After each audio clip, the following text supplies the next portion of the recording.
Nathalie Sarel, bonsoir à vous. Bonsoir. Merci de nous rejoindre sur ce plateau à l'occasion du Blue Economy and Finance Forum. C'est important pour vous, en tant que responsable de la finance durable au Crédit Agricole CIB, il faut préciser. C'est important de venir dans un tel univers, rencontrer des personnes qui sont influentes, surtout ceux qui ont créé ce forum, parce qu'il est vraiment utile pour les océans, on le sait. Alors, pour moi, c'est un honneur d'être là. Je représente tout le groupe Crédit Agricole. Et c'est vraiment incroyable cet événement parce que, pour une fois, on ne va pas juste parler de solutions. On va agir. Il y a, je sais pas, 70 chefs d'État qui vont venir aussi à Nice. C'est une tribune énorme. Je pense que tout le monde a pris conscience de l'enjeu des océans, du fait qu'on ne peut pas respirer sans l'océan. On ne peut pas vivre sans l'océan. Et donc, c'est un enjeu énorme. Et j'attends beaucoup de ce forum. J'ai envie de vous dire quand même qu'il était temps, parce que depuis des années, des lustres, on ne parle que de ça. On fait tous des gestes au quotidien, vous le savez, des petits gestes qui comptent. C'est vrai.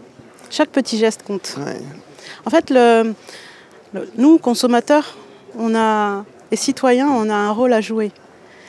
Mais ça ne pourra se faire que de manière collaborative avec toutes les parties prenantes, donc les chefs d'État, les chefs de gouvernement, ceux qui vont faire les lois, les banques de développement, les ONG, tout le monde. Et c'est un sujet qui rassemble.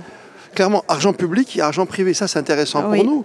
Comment nous attirer, nous les investisseurs? Je me prends pour un investisseur ce soir en tant que journaliste, mais comment peut-on venir vers l'économie bleue en étant séduit et que ce soit, comme on parle toujours de durable, que ce soit rentable?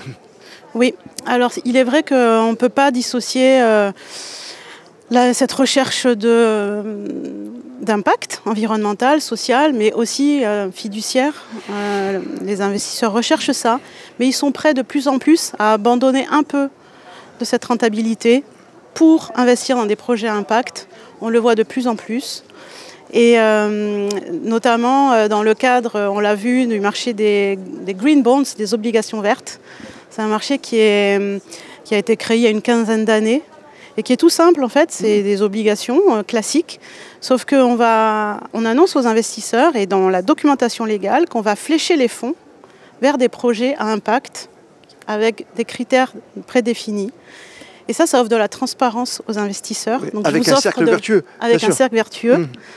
Donc si vous êtes investisseur, je vous offre ça, de la transparence, mais aussi de la redevabilité, parce que les émetteurs de blue bonds ou de green bonds vont devoir reporter sur l'allocation de leurs actifs et sur l'impact des projets, l'impact attendu des projets, l'impact positif bien sûr. Ça peut être que petit investisseur et grand investisseur ou c'est uniquement grands investisseurs? Non, alors sur le marché obligataire public, oui, c'est de grands investisseurs institutionnels majoritairement.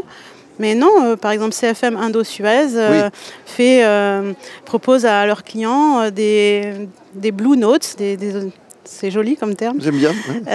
C'est une marque de musique aussi. Voilà. Et voilà, ça permet de donner du sens un peu à ces investissements. Et ça permet de flécher les fonds vers ces projets à impact. Qu'est-ce que vous avez remarqué comme projet que vous connaissiez peut-être déjà aussi?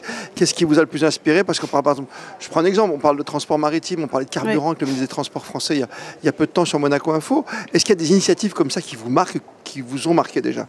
Alors, il y a plusieurs gros enjeux. Le transport maritime en fait partie. Il va falloir décarboner le transport maritime. C'est en cours, hein, il y a beaucoup d'initiatives. Il va falloir décarboner les ports aussi. Mais il y a d'autres enjeux, peut-être plus liés à l'océan, c'est cette pollution plastique. Ça, on y revient toujours. Voilà, toute forme de pollution. C'est aussi l'accès à l'eau potable. C'est un autre enjeu qui peut être inclus dans cette économie bleue. Il y a un volet environnemental mais aussi social, parce qu'il y a plus de 3 milliards de personnes dans le monde qui vivent de cette économie. Quand on vient vous voir aujourd'hui, Nathalie Sarel, on vous demande, parce que j'allais dire Crédit Agricole c'est associé au vert au niveau de la couleur depuis mon enfance, on vous demande du bleu aujourd'hui, on vous demande quand même c'est notre bleu, on vous demande ceci? Ça reste un marché de niche pour le moment. Pour l'instant. Mais voilà, ce genre d'occasion et de rencontres, ça va, je pense, booster ce marché. Je pense qu'aujourd'hui, il y a on est à un moment critique pour les océans et on s'attend à avoir de plus en plus de projets et d'investisseurs. On l'espère en tout cas. Oui, c'est parce qu'indéniablement, on le sait, la planète se réchauffe, on le sait que la mer gagne du terrain sur la Terre. En plus, elle a raison de se refaire une petite place quelque part aussi. Hein. On ne peut pas lui en vouloir. Il faut absolument travailler en bonne harmonie avec cette nature. Ouais. Vous en êtes consciente, j'imagine, au Crédit Agricole. On est la nature. Voilà. On est fait de nature, on est fait d'eau. Oui, bien sûr, on en a conscience. Et c'est pour cela qu'on a créé cette équipe il y a plus d'une quinzaine d'années maintenant. C'était très innovant à l'époque. On était les premiers. Très bien. Et on a été, on est aujourd'hui l'un des leaders sur le marché des obligations et des prêts verts et durables. Un discours teinté d'optimisme en tout cas ce soir. Oui, moi j'y crois. Je pense que c'est pas fini. On peut régénérer l'océan. Aujourd'hui, on parle beaucoup de régénération. C'est pas juste l'économie bleue, c'est une économie régénérative. Donc ça veut dire qu'on ne doit pas faire de mal, mais on doit aller plus loin. C'est qu'on doit restaurer.